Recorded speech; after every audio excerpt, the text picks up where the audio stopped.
আমার ভাইয়েরা, আজ থেকে 1500 বছর আগে নবীজি বিদায় নিয়ে চলে গেলেন।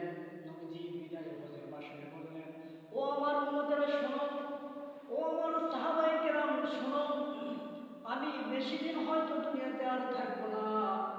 আমি চলে যাওয়ার সময় ঘনিয়ে এসেছে। আমি তোমাদের মাঝে দুটা জিনিস রেখে যেতে চাই। একটা হচ্ছে আল্লাহর কোরআন, দ্বিতীয় নম্বর হচ্ছে উসওয়াতুল হাসানা।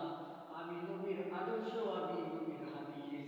আমার উম্মতেরা শোনো, কিয়ামত পর্যন্ত আমার যে উম্মত এই দুইটা জিনিসকে আঁকড়ে ধরতে পারবে, আমি নবী বলে গেলাম, সে কোনোদিন পথভ্রষ্ট হবে না।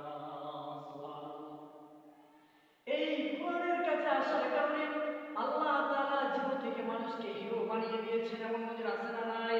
আছে। আপনি আবু বকর সিদ্দিক রাদিয়াল্লাহু তাআলা আনহুর দিকে তাকান।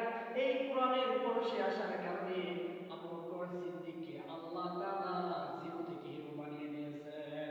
এই কোরআনের পরশে আসার কারণে হযরত ওমর রাদিয়াল্লাহু তাআলা আনহুকে আল্লাহ তাআলা জীবন থেকে হিরো বানিয়ে দিয়েছেন।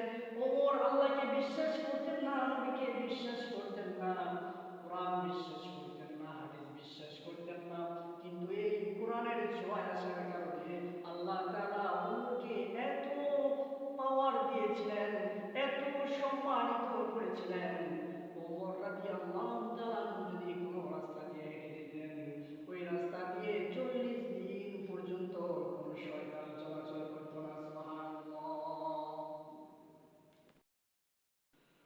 আমার ভাইয়েরা, আজ থেকে 1500 বছর আগে নবীজি বিদায় নিয়ে চলে গেলেন।